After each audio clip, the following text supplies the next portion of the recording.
So hello guys यहाँ पर जो है हमने डाउनलोड कर लिया है आपका क्लास 12th का पब्लिक एडमिनिस्ट्रेशन का सैम्पल पेपर। ठीक है, पार्ट फर्स्ट की हम बात कर रहे हैं। पार्ट फर्स्ट अगर आप यहाँ पर देख लोगे तो सेकंड पार्ट तो भाई आपको जो है आपके जितने भी चैप्टर्स हैं उनके बेसिक कॉन्सेप्ट्स पढ़ने पड़ेंगे, छोटे क्वेश्चंस पढ़ने पड़ेंगे, उससे हो जाएगा। ठीक है, लेकिन पार्ट फर्स्ट यहाँ पर जो है वो आप देखिए कि भाई कैसे क्वेश्चंस आपके आने वाले हैं। तो यहाँ पर जो है फर्स्ट क्वेश्चन हम देखते हैं। ठीक है, मैं आपको ऑलरेडी बता देता हूँ कि भाई जितने पेपर आपके हो रहे हैं उनके अंदर हरियाणा बोर्ड ने क्या किया है, सिर्फ और सिर्फ वो क्या करता है, थोड़ी सी लैंग्वेज चेंज करता है, पैटर्न वही रखता है, टॉपिक वही रखता है। ठीक है, कहने का मतलब क्या है, मान लीजिए आपको कॉमन एग्जांपल देता हूँ। एक क्वेश्चन है भाई आपका बजट से, ठीक है, आपके सैम्पल पेपर के अंदर, तो बजट से ही ये जो है क्वेश्चन आपको पेपर के अंदर देखने को मिलेगा। हो सकता है सैम्पल पेपर में बजट की कमियां पूछी गई हो तो पेपर के अंदर बजट की खूबियां पूछ ले, यानी कि क्वेश्चन बजट का ही रहेगा। सैम्पल पेपर में नेगेटिव पॉइंट पूछे हैं तो पेपर में पॉजिटिव पॉइंट पूछ ले। समझ पा रहे हो? तो आपको क्या करना है, जो भी आपके टॉपिक्स यहाँ पर जो है टच किए गए हैं आपके सैम्पल पेपर में उनको पढ़ना है। ठीक है, अब क्वेश्चन नंबर फर्स्ट देखो, right any one definition of requirement, यानी कि यहाँ पर जो भर्तियाँ होती हैं उनके बारे में पूछा गया है। अब आपने यहाँ से टॉपिक पकड़ लिया कि भाई भर्तियों के बारे में यहाँ पर जो है क्वेश्चन। ठीक है, तो इसके बारे में जितने भी क्वेश्चंस बनते हैं उनको आप लोग पढ़ लीजिए। ठीक है, यानी कि इस टाइप के जितने भी क्वेश्चंस हैं वो आप करिए। ठीक है, सेकंड क्वेश्चन है यहाँ पर बजट का, देखिए आ गया। यानी बजट जो है वो मोस्ट इम्पोर्टेंट है क्योंकि आपका ये है क्या सब्जेक्ट, पब्लिक एडमिनिस्ट्रेशन। ठीक है, जिसके अंदर यही आता है बजट, भर्तियाँ। ठीक है, तो आपको क्या है, बजट जो है वो अच्छे से पढ़ना है। आगे भी मैंने देखे थे एक दो क्वेश्चन, लॉन्ग क्वेश्चन भी बजट के आ रहे हैं, तो बजट जो है उसके बारे में यहाँ पर जो है डीप स्टडी आप लोग कर लीजिए। ठीक है, बजट के यहाँ पर दो महत्वों का वर्णन करना है, दो कमियाँ पूछी जा सकती हैं। समझ पा रहे हो? इसके बाद क्वेश्चन नंबर थर्ड देखिए, प्रत्यक्ष भर्ती और अप्रत्यक्ष भर्ती में दो अंतर बताइए। अब वही क्वेश्चन फिर से भर्ती से आ गया, पहले वाला क्वेश्चन भी भर्ती से था, फिर से भर्ती से, यानी कि भर्ती का टॉपिक अगर आपने पढ़ लिया तो आप देख पा रहे हो आपके दो क्वेश्चन ईजिली हो गए। ठीक है, तो टॉपिक को पकड़ो।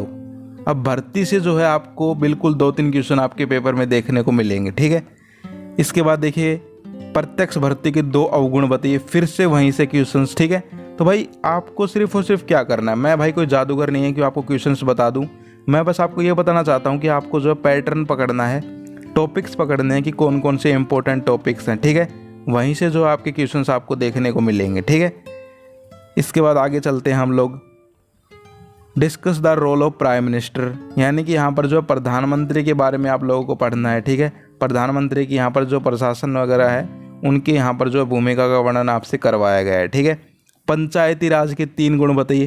अब पंचायती राज को अच्छे से पढ़ लो। ठीक है, 3 गुण पूछे हैं, अवगुण भी पूछे जा सकते हैं, यही होगा सिर्फ, और कुछ नहीं होगा। गुण पूछे हैं, पेपर में अवगुण पूछ लेंगे। ठीक है, यानी कि टॉपिक वही रखा, लैंग्वेज चेंज कर दी सिर्फ। ठीक है, ठीक है, इसके बाद हम आगे चलते हैं, राष्ट्रपति की किन 3 वैधानिक शक्तियों का वर्णन करें। अब यही क्वेश्चन सेम टू सेम आपका पेपर में आ सकता है। ठीक है, 3 की जगह 5 पूछ सकते हैं। समझ पा रहे हो आप लोग? तो जितने भी आपके टॉपिक्स मैंने आपको बता दिए कि भाई जो जो डिस्कस किए गए हैं आपके सैम्पल पेपर में उनको अच्छे से पढ़ लो, इन सारे क्वेश्चंस को आप अच्छे से पढ़ लीजिए। ठीक है, इसके बाद आप देख सकते हो पंचायत की बनावटों का वर्णन करना है। तो कहने का मतलब ओवरऑल यही है कि जो जो टॉपिक यहाँ पर आपसे पूछे गए हैं उन टॉपिक्स को आपको अच्छे से पढ़ना है। फिर से जो है देखिए प्राइम मिनिस्टर के फंक्शंस का क्वेश्चन आ गया, एक ऊपर भी आया था। ठीक है, इसके बाद यूपीएससी का एक क्वेश्चन है, तो यूपीएससी का टॉपिक भी आपको अच्छे से पढ़ना है। इसके बाद फिर से पंचायत राज की कमियों को दूर करने के सुझाव दीजिए। अब देखो टॉपिक वही है पंचायती राज, यहाँ पर क्या है, कमियों को दूर करने के सुझाव। ठीक है, समझ पा रहे हो? तो टॉपिक वही रहेंगे जो जो टॉपिक से क्वेश्चन पूछे गए हैं। फिर से जो है क्वेश्चन नंबर 13 जो है बजट से आ गया, आप लोग देख सकते हो भारत में बजट को कैसे पास किया जाता है। ठीक है, तो बजट जो है वो मोस्ट इम्पोर्टेंट है, पंचायती राज मोस्ट इम्पोर्टेंट है। इसके बाद प्रधानमंत्री, राष्ट्रपति जो है इनके बारे में पढ़ लेना।